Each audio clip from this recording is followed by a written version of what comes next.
उत्तर प्रदेश सरकार के deputy CM Keshav Prasad Maurya ने भिंड के मऊ तहसील में एक जनसभा को संबोधित किया।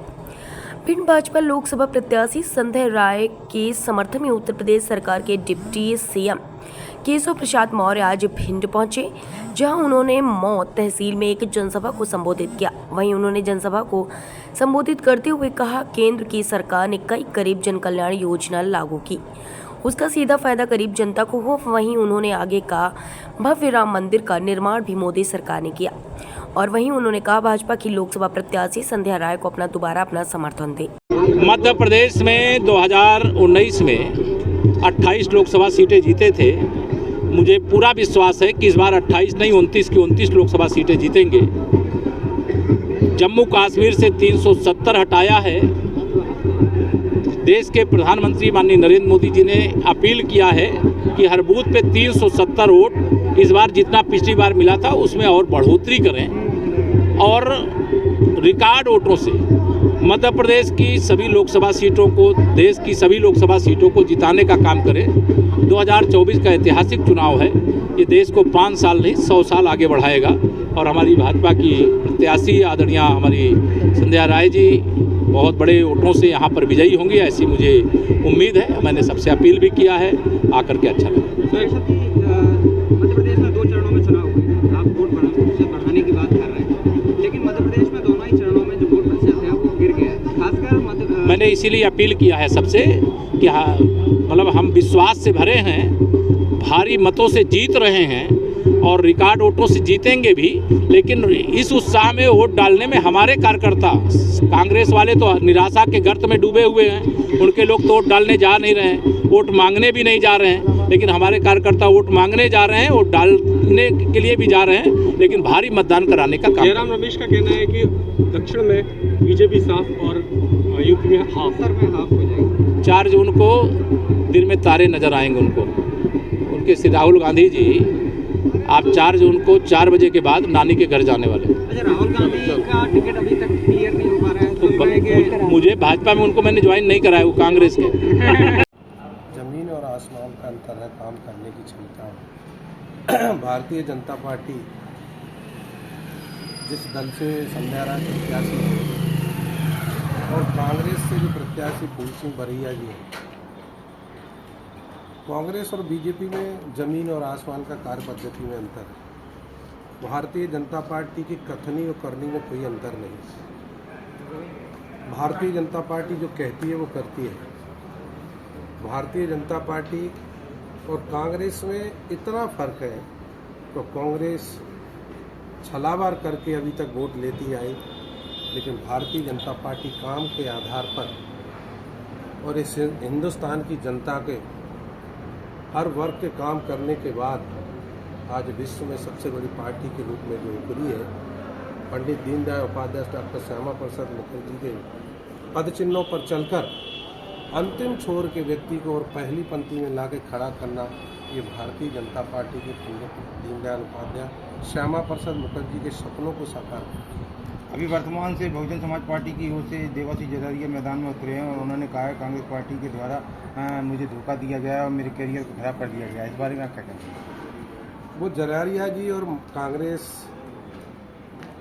जाने जरारिया जी जो कह रहे हैं जो उनके साथ किया होगा, तो जरारिया जी का जो वक्तव्य है ऐसा उनके साथ किया होगा तब जो कह रहे हैं। इस बारे में मुझे तो कोई जानकारी नहीं है। सर, आज ये कार्यक्रम को लेकर क्या कहना चाहेंगे? आज जो एक कार्यक्रम रखा गया है, माननीय प्रदेश के प्रभारी महेंद्र सिंह जी आए हैं, वो संगठन की कार्यकर्ताओं की बैठक लेने आए हैं और उसमें हमें गति देंगे। हमें कुछ काम के आधार पर भी जो काम बताएंगे वो कार्यकर्ता उस आधार पर काम करेंगे और क्या हमें नीचे तक कार्य करना है, संगठन में क्या हम तैयारी कर सकते हैं, उसके लिए हमारे प्रभारी जी आए हैं।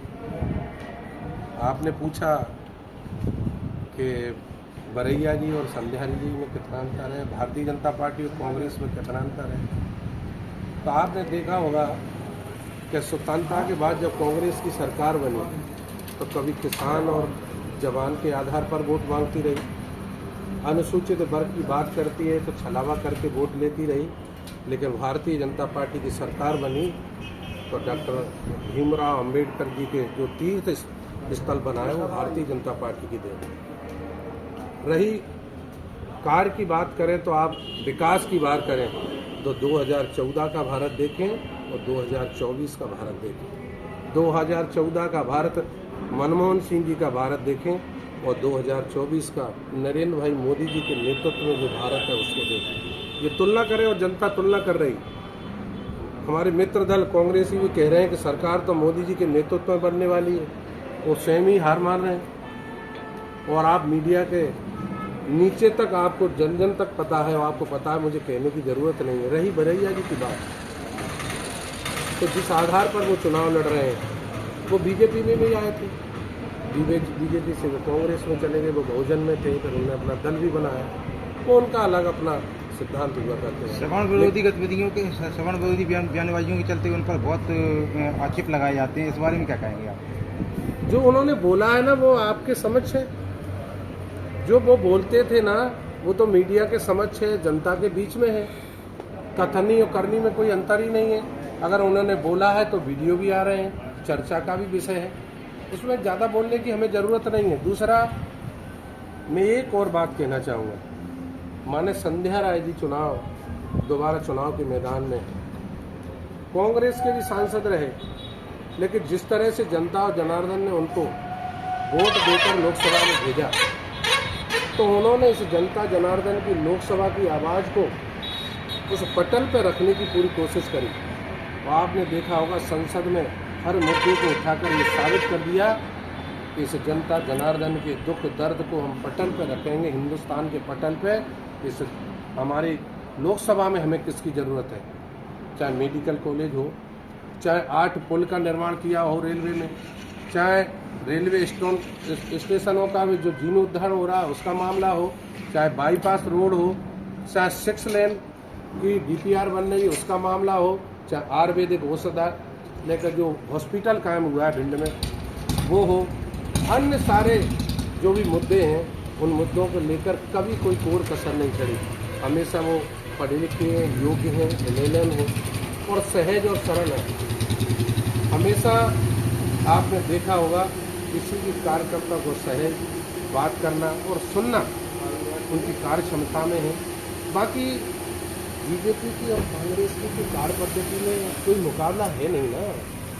बीजेपी की अगर उन्होंने, आपने देखा होगा शिलान्यास किया है तो उसका फीता भी काटा। कांग्रेस घोषणा के बाद कभी आपने उसका निर्माण कार्य होते हुए नहीं देखा होगा। नरेंद्र भाई मोदी जी की सरकार में हिंदुस्तान में सर्वहारा वर्ग के लिए काम करती है और देश का ऐसा नेतृत्व जिन्होंने कहा था न देश कभी झुकेगा न रुकेगा। मैं आपसे वादा करता हूँ ये देश कभी न झुकेगा न रुकेगा। वो हिंदुस्तान का प्रधानमंत्री जो दूसरे देश में जाके और दूसरे राष्ट्रीय अध्यक्ष जाके उनको स्वागत और अभिनंदन करता है तो सारे देश का सीना गदगद होता है। ऐसे प्रधानमंत्री, ऐसा लाल इस देश का प्रधानमंत्री हो, हमें और आपको भी गर्व होता है। तो भारतीय जनता पार्टी का तो कोई मुकाबला भी नहीं है। हमारे जनप्रतिनिधि का और कांग्रेस के जनप्रतिनिधि का कोई मुकाबला भी नहीं है। कोई उंगली नहीं उठा सकता, किसी जाति और विशेष के बारे में कभी बात नहीं करी होगी। भारतीय जनता पार्टी जाति और समाज के आधार पर वोट नहीं मांगती है। भारतीय जनता पार्टी हमेशा विकास के आधार पर वोट मांगती है। सर